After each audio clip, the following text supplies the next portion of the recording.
The law comes with the power of coercion. It comes with the power of fear and of punishment. And it says essentially this: do these things and you will live. So in other words, if you will, love God with all your heart, soul, mind, and strength, and you will live. But never in a million years can mere external force, mere commandment produce that.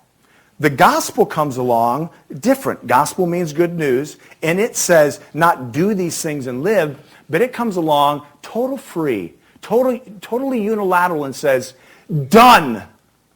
Now you will be able to live. We are very uncomfortable with the freeness of that gospel of grace. But unless you get that freeness, you'll never be able to understand the power of the gospel. You'll never be able to understand the power of love. I'm just reading here. The freer the gospel, the more sanctifying is the gospel. And the more that it is received as a doctrine of grace, the more it will be felt as a doctrine according to godliness. This is one of the secrets of the Christian life. What he means by secret is this is absolutely, utterly counterintuitive. You would think that the more the gospel came at you and said, you better do these things, you better be a godly person, you better start obeying the law, the more you would be motivated to do it.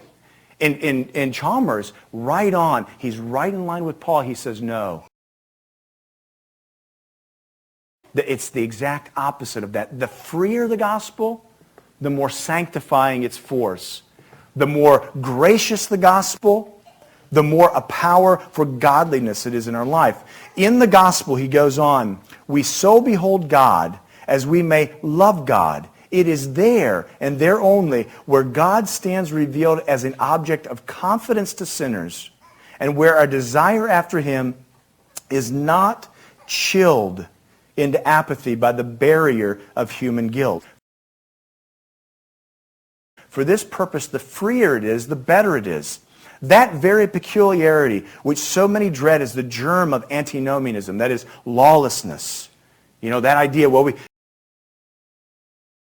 we can preach grace, we can preach the grace of the gospel, but you still need to tell people, they got to be good people, or you won't be as good a Christian as other Christians if you're not, living up to all these standards and keeping up with all these things. And Chalmers says, no, absolutely not. We know of no other way by which to keep the love of the world out of our hearts than to keep in our hearts the love of God. And there's no other way by which to keep our hearts in the love of God than by building ourselves on the gospel of grace. You can't even begin to really obey the law until you have no fear of punishment from the law. Listen to John in 1 John 4.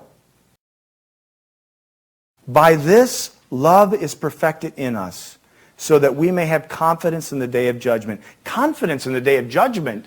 What could be more terrifying than standing before Almighty God as the judge of the universe, who knows not only the things that you've done externally, but your thoughts?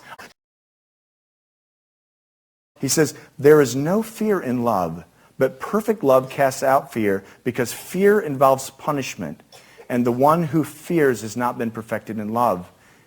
And then he says, we love because he first loved us. You see, there's the power of love.